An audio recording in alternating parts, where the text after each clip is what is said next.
پھر وہی بات آتی ہے کہ ہمیں جب ہمارے پاس قرآن و حدیث موجود ہے تو ہم کسی بابے کے پاس کیوں جائیں؟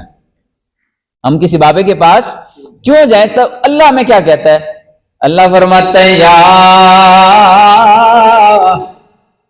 ایھا الذین آمنوا اتقوا اللہ، اے ایمان والو تقوی اختیار کرو، متقی بن جاؤ، وَكُونُوا مَعَ الصَّادِقِينَ،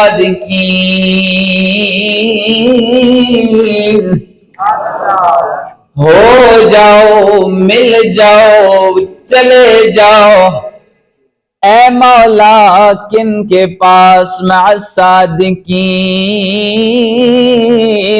جن کو اللہ نے اپنے کرم سے، اپنے فضل سے، یہ علم کی دولت سے نوازا، یہ سچائی کی دولت سے نوازا، ان رحمتوں کی دولت سے نوازا۔ رب کہتا ہے ان کے ساتھ مل جاؤ، جب ان سے ملو گے میں تمہیں ان جیسا کر دوں گا۔ اب یہ رب کہتا ہے نا کہ ان صادقین، ان لوگوں کے ساتھ ہو جائے۔ کیا حدیث وہاں پہ نہیں تھی؟ کیا قرآن نہیں ہے؟ لیکن اللہ کہتا ہے کہ میرے سچوں کے پاس جاؤ۔ جب قرآن بھی خود دے رہا ہے نا، حدیث بھی محبوب کی زبان سے نکلوا رہا ہے، اور حکم کیا دے رہا ہے؟ یہ ساری چیزیں اپنی جگہ ہیں، پر رہنا میرے بندوں کے در پہ ہے۔ رہنا میرے جو میرے بندے ہیں، جو مجھے راضی کرنے والے ہیں، جو میرے سچے لوگ ہیں، ان کے ساتھ رہنا۔ ابھی یہ رجب کا مہینہ ہے، اسی رجب کے مہینے کے اندر بھی ایمان والوں کی ایمان کی جو ہے وہ آزمائش ہوئی تھی۔ جب محبوب کریم صلی اللہ علیہ وسلم معراج پہ گئے تھے تو پھر وہاں پہ کیا ہوا؟ معراج کس لیے تھی؟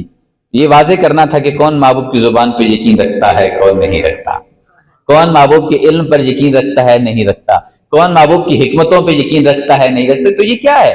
ہر چیز کی حکمت ہے، اور محبوب کی کوئی سنت، محبوب کریم صلی اللہ علیہ وسلم کی کوئی سنت، کوئی بھی سنت حکمت سے خالی نہیں ہوتی۔ کوئی بھی سنت اٹھا کے دیکھ لیں، ہمارے محبوب کی کوئی سنت حکمت سے خالی۔ میں ایک چھوٹی سی مثال دیتا ہوں، جب تک مسواکیں تھیں منہ کی بیماریاں نہیں تھیں، جب تک مسواکیں تھیں منہ کی بیماریاں نہیں تھیں، جب سے ٹوتھ پیسٹ آئی ہیں منہ کی بیماریاں زیادہ ہو گئی ہیں۔ تو کیا پہلے بندے نہیں تھے؟ کیا وہ گوشت ہم اب نہیں کھاتے، تب تو کھاتے گوشت تھے، سچ ہے نا؟ لیکن جب تک مسواک تھی، سنت پہ لوگ عمل کرتے تھے، منہ کی کوئی بیماری نہیں تھی۔ اور جب سے سنت کو چھوڑا، ہم ماڈریٹ ہو گئے، ہم نے ٹوتھ پیسٹ شروع کر دی، ٹوتھ برش شروع کر دی، ون پہ ونی ہم نئی چیزیں پروڈکٹس یوز کرتے ہیں، تب سے منہ کی بیماریاں زیادہ ہیں۔ پہلے منہ کا ڈاکٹر نہیں ملا کرتا تھا، اب کوئی منہ کا ٹھیک بندہ نہیں ملتا، ہر بندے کو منہ کا درد ہے، ایسا ہے نا؟ تو یہ وجہ کیا ہے؟ سنت کو چھوڑنا۔ تو محبوب کی ہر سنت کے اندر کیا ہے؟ حکمتیں ہیں۔ اور یہ جب بابوں کے پاس جایا جاتا ہے نا، بابوں کے پاس، تو یہ بابیں ہمیں دین ہی سکھاتے ہیں۔ جب بابوں کے انداز میں دیکھا جائے نا، بابوں کے انداز کو جب دیکھتے ہیں تو بابوں کے انداز میں کیا ہوتا ہے؟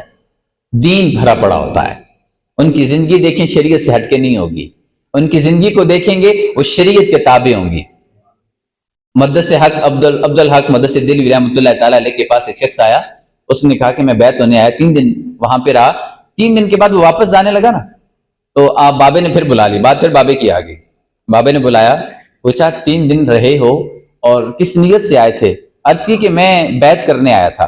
تو بیعت کیوں نہیں کی؟ عرض کرنے لگا حضور میں 3 دن یہاں پہ رہا کہ شاید کوئی کرامت دیکھ لوں، تو کرامت دیکھ کر میں بیعت کر لوں۔ تو آپ نے مختصراً ایک سوال فرمایا، آپ نے فرمایا کیا تم نے 3 دن خلاف شرع کو کام دیکھا؟ اس نے کہا نہیں۔ خلاف شرع کو کام دیکھا؟ اس نے کہا نہیں۔ آپ نے کہا کوئی دین سے ہٹی ہوئی بات دیکھی؟ فرمایا نہیں۔ اور جب وہ صاحب نے سارے سوال کر ڈالے کہ جب تم نے دین کے خلاف کوئی بات نہیں دیکھتے، زندگی دین کے مطابق چل رہی ہے، تو اس سے بڑی بھی کوئی کرامت ہے؟ اس سے بڑی بھی کوئی کرامت ہے؟ اس بندے نے بیعت کر لی۔ تو بات یہی ہے کہ زندگی جب دین کے مطابق ہوتی ہے تو اس سے بڑی کوئی کرامت، اور وہ شخص بڑا خوش نصیب ہے جس کے دل میں محبوب کی حدیث پاک ہے۔ محبوب کریم صلی اللہ علیہ وسلم نے کیا ارشاد فرمایا؟ جو بڑوں کا ادب نہیں کرتا اور چھوٹوں پہ رحم شفقت نہیں کرتا، محبوب نے فرمایا وہ میرا ہی نہیں۔ محبوب فرما دے وہ میرا ہی نہیں. ایک بندہ آج بیٹھ کر جو اپنے پچھلے بزرگوں کی توہین کرتا ہے، محبوب فرما دے اسے وہ میرا ہی نہیں. کیا وہ حدیث کا منکر نہیں ہو رہا؟ آج ہم بیٹھے ہیں، ہم اپنے باپ کی، دادا کی، پردادا کی اگر توہین بیٹھ کے کریں تو محبوب کی ہے حدیث کے پھر کیا مطابق آئے گا کہ ہم اپنے بڑوں کو جب ادب نہیں کرتے تو محبوب فرمائیں گے یہ میرا ہی نہیں.